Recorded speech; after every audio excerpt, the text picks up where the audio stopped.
No. When you move it, it stops.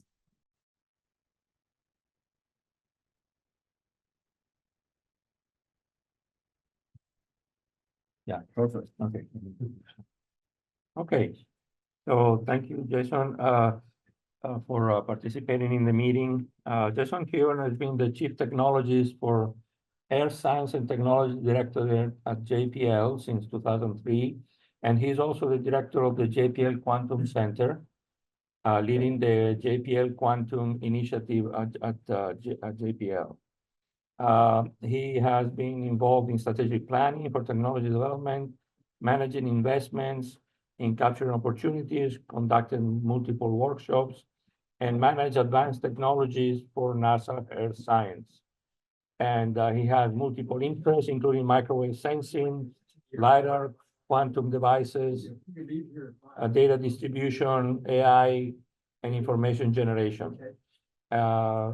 With this, please. Yeah, thank you, Marco, for your time. So I'm going to be really quick because I want you guys to continue on your technical discussions. This is more of a plug-in for what JPL is trying to do and how we as a community can work together. So, throughout the whole day, you heard about, how quantum physics could be applied for developing new sensing techniques. You heard about the education and training capabilities that's available, that you could actually do experiments. And then you heard about in the afternoon about how you can use these techniques to develop sensing capabilities. And what we're focusing on is how do we bring that technology and capability to space so that we can do space physics, more sensing capabilities, and do fundamental physics. So that's our main focus. So how do we transfer what you guys have learned, what you guys have developed into a spaceborne environment? So that's the main focus of this center. Basically, this center to harnessing all the capabilities that's been developed, not just within the quantum computing and quantum sensing areas, but also medical fields and other research fields. And we want to be the kind of partner of a choice in bringing these capabilities together so that we can come up with the new capabilities. I'm not going to touch a lot, but these are the three main areas that the center is going to focus, mainly on the quantum sensing.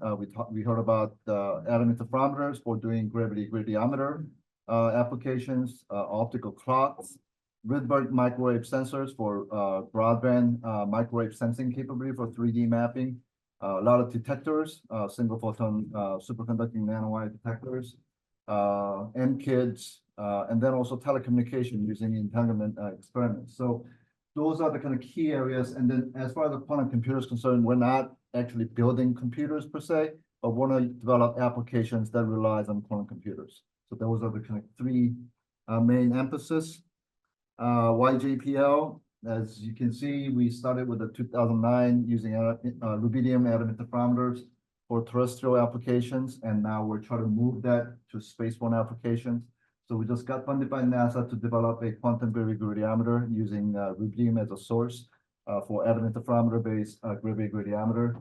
We also flew a cold atom lab currently operating in the International Space Station using rubidium and also sodium. So there's a lot of different techniques and capabilities that we're looking into, and then how we can take that to space. And that's the main message here. And JPL is the only NASA center that's actually flown these quantum sensors in space. So that's why we think that JPL has the opportunity to lead these quantum initiatives for the lab. Not only the actual implementation of these sensors, we also have over 12 different test beds to do these different experiments. So if you have a specific components or technologies that you want to bring in to see how it works as a system, JPL is the place that we could collaborate to do that. And it has two main functions. One is obviously the research to bring this technology to space from our application, but also education and training. That's where I think this group of people working together with JPL, we could actually develop curriculums together, training materials, and then also opportunity for internships. So we're gonna having calls during summer or winter you guys can come to JPL, work with us, and actually develop capabilities together. So those are the two main activities we're going to be focusing on.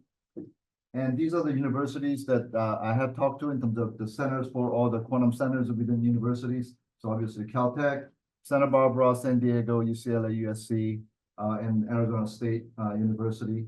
And then also some of the other, so we're all kind of located in Southern California area. So that's why we want to start with this set of universities to develop curriculums together, seminars together, and then be able to have internship experiences together. So that's what we're going to start with, but we'll probably expand to the rest of the United States. But this is the kind of main scope of the JPL Quantum Center. Everybody's welcome. We're going to be developing materials and teaching materials for everybody to access. So a lot of stuff that you guys talked about today, we want to be able to incorporate those as a resource for everybody to tap into. And then, like I said, it's a collaboration because quantum is very popular, but a lot of people are doing similar things. And instead of doing that, why not work as a team and then be able to kind of distribute their responsibility and expertise so that we can all tap into these resources together in enabling something bigger rather than as an individual researcher. So the center will enable partnership to work to do better things and greater things. And that's the key message that I want to convey to you guys. And you guys are all welcome to work with us and join us. And so, like I said, we'll start with these universities first. So that's the kind of bottom line.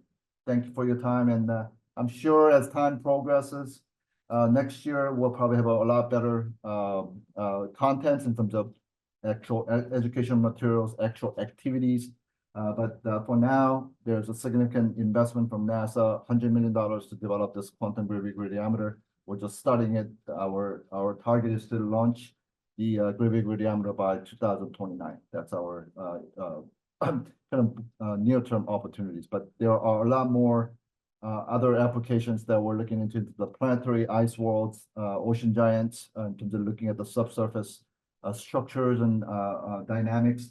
Also taking care of the dark energy, dark matter detection by eliminating gravitational force using tetrahedron type of a gravity gradiometer co-flying together. So there's a lot of different concepts that we're developing, and we're looking at very long-term, 20 to 30 years down the road as we are marching and advancing these techniques. And, these are the kind of roadmaps that we have as far as technology, or the key capabilities we want to develop in 5-year chunks, engineering challenges, facilities and equipments that we need, and then key personnel and technical skills that we need. So that's the kind of roadmaps that we're developing together with the universities. Okay, thanks for your time. Thank you, Jason. You've done an amazing thing. You brought us exactly on track. So we have a few minutes for questions. Anybody online?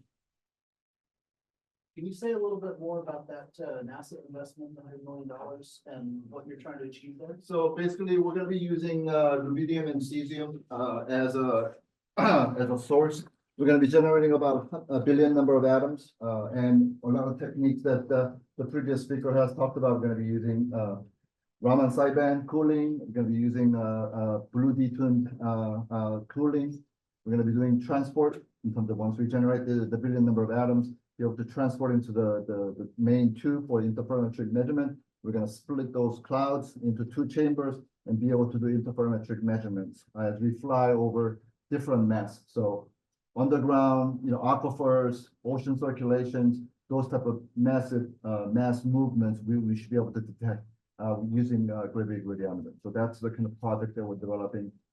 This is a joint effort between JPL leadership with the Goddard Flight Center, with the 3 other U.S. vendors working together, and UT Austin and JPL and Goddard science leads. So that's the scope of work. And there is a perceived international competition.